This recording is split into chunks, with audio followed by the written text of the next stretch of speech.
히브리서 7장 1절에서 10절입니다. 키워드는 멜기세덱의 지위, 가장 높으신 그리스도, 현실을 마주한 성도들에게입니다. 이 멜기세덱은 살렘 왕이요 지극히 높으신 하나님의 제사장이라. 여러 왕을 쳐서 죽이고 돌아오는 아브라함을 만나 복을 빈 자라. 아브라함이 모든 것의 10분의 1을 그에게 나누어 주니라. 그 이름을 해석하면 먼저는 의의 왕이요 그 다음은 살렘 왕이니 곧 평강의 왕이요 아버지도 없고 어머니도 없고 족보도 없고 시작한 날도 없고 생명의 끝도 없어 하나님의 아들과 닮아서 항상 제사장으로 있느니라. 이 사람이 얼마나 높은가를 생각해보라. 조상 아브라함도 노략물 중 10분의 1을 그에게 주었느니라. 레위 아들들 가운데 제사장의 직분을 받은 자들은 율법을 따라 아브라함의 허리에서 난 자라도 자기 형제인 백성에게서 10분의 1을 취하라는 명령을 받았으나 레위 족보에 들지 아니한 멜기세덱은 아브라함에게서 10분의 1을 취하고 약속을 받은 그를 위하여 복을 빌었나니 논란의 여지 없이 낮은 자가 높은 자에게서 축복을 받느니라. 또 여기는 죽을 자들이 10분의 1을 받으나 저기는 산다고 증거를 얻은 자가 받았느니라. 또한 10분의 1을 받는 레위도 아브라함으로 말미암아 10분의 1을 바쳤다고 할 수 있나니 이는 멜기세덱이 아브라함을 만날 때 레위는 이미 자기 조상의 허리에 있었음이라. 아멘. 이제 본격적으로 멜기세덱에 대해 이야기합니다. 멜기세덱은 살렘 왕이며 지극히 높으신 하나님의 제사장이라고 소개됩니다. 그는 아브라함을 만나서 복을 빌었던 사람입니다. 아브라함에게 와서 제사장 역할을 했던 사람입니다. 율법에서 나오는 제사장 이전의 제사장입니다. 아브라함은 그에게 전리품의 10분의 1을 주었습니다. 2절을 보면 멜기세덱의 이름을 해석합니다. 의의 왕이며 평강의 왕이라고 했습니다. 멜기세덱은 왕이라는 뜻의 멜렉이라는 말과 의라는 뜻의 제덱이라는 말의 합성어입니다. 말 그대로 의의 왕입니다. 그런데 그가 살렘의 왕이라고 했는데 살렘이 평화라는 뜻을 가지고 있습니다. 그래서 평강의 왕인 것입니다. 3절에서 그는 아버지도 없고 어머니도 없고 족보도 없고 시작한 날도 없고 생명의 끝도 없다고 했습니다. 미지의 사람입니다. 이것은 레위 지파가 족보를 따라서 제사장이 되는 것과 대조되고 전혀 다른 방식으로 제사장을 세우신 한 사례가 됩니다. 아주 독특한 방식으로 제사장을 세우신 예인데 출신도 나이도 알려지지 않은 미지의 인물입니다. 그는 하나님의 아들과 닮은 존재로서 하나님이 세우신 특별한 제사장입니다. 하나님께서 주권적으로 세우신 제사장의 예입니다. 또 한 가지 이런 설명을 통해서 말하려는 강조점이 있습니다. 그가 아주 높은 지위를 갖고 있다는 것을 말하는 것입니다. 4절을 보면 아브라함도 그에게 10분의 1을 주었다고 했습니다. 이스라엘의 모든 조상인 아브라함이 그렇게 한 것입니다. 5절에 보듯이 레위 자손은 아브라함의 후손 중에 하나입니다.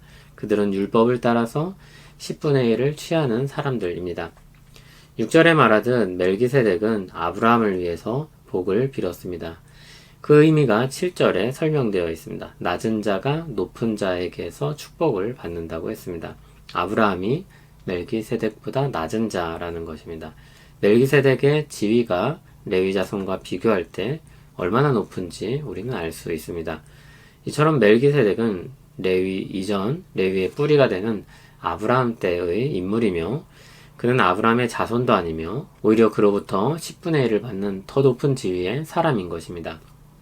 게다가 8절을 보면 죽을 자들이 나오는데 레위지파의 제사장들을 가리킵니다. 그들은 결국엔 죽는 사람들입니다. 그런데 저기는 산다고 증거를 얻은 자가 증거를 받았다고 했습니다. 영원히 산자로 10분의 1을 받는 사람이 있는 것입니다.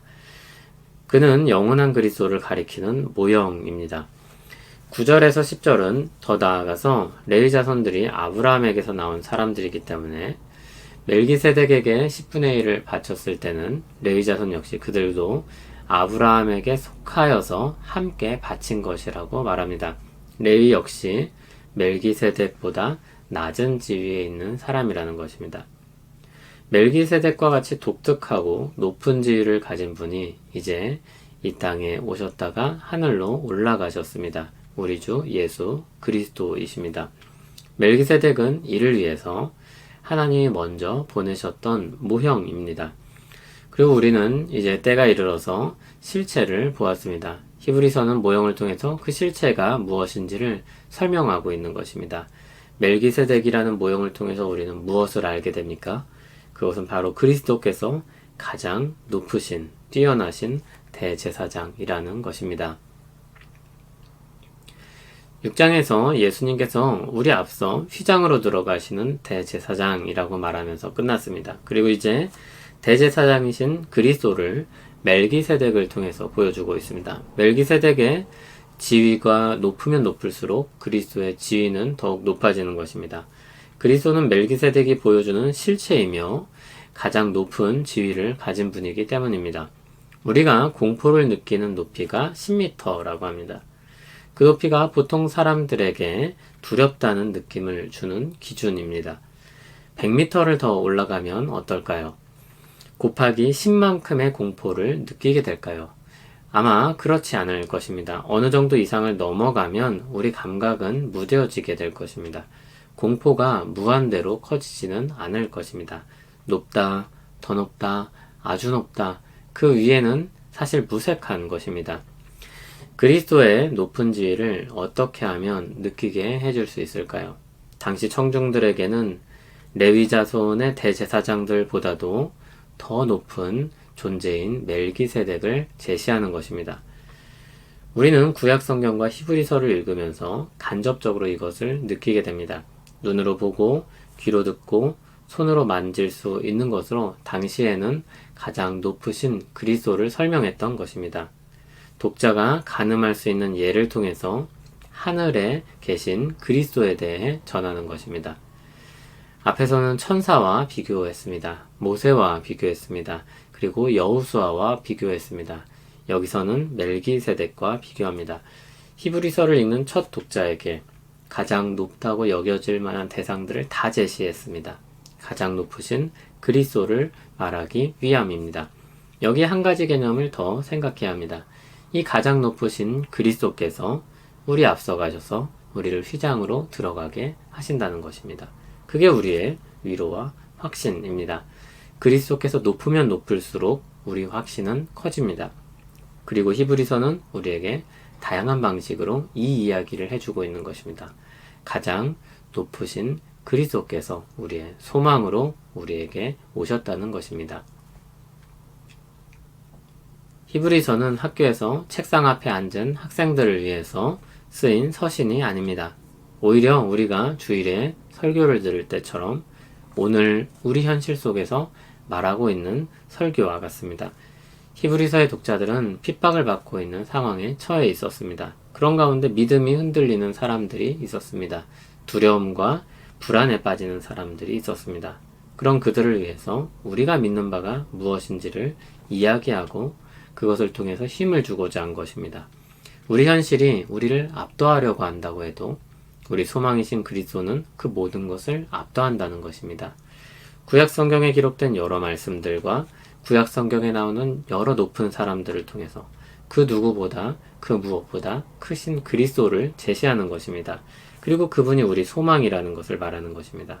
가장 높으신 그분이 우리와 함께 하신다는 것을, 가장 탁월한 그분이 우리를 이끄신다는 것을 믿음으로 보고 따르고 기억하게 하는 것입니다. 현실에 사로잡혀서 세상의 소리에 묻혀서 하나님의 말씀을 듣지 못할 때, 헤맬 때 그런 성도들에게 아주 밝은 빛으로 비추고 소리를 높여서 하나님의 말씀을 듣게 하는 것입니다. 소망을 가지고 우리 하루하루를 살게 하는 것입니다. 이 소망이 오늘 우리를 붙잡고 이끌기를 소원합니다. 우리를 현실에 침몰당하지 않도록 가장 높으신 그리스도를 보내주시어 우리를 이끌어 가시는 하나님을 찬송합니다. 우리 소망이신 그리스도로 말미암아 복잡다단하고 눈물 많은 이 세상에서도 주님이 주시는 평안과 기쁨을 경험하기를 원합니다. 믿음으로 인생의 순례길을 걷는 우리를 보살펴 주시옵소서. 예수님 이름으로 기도합니다. 아멘.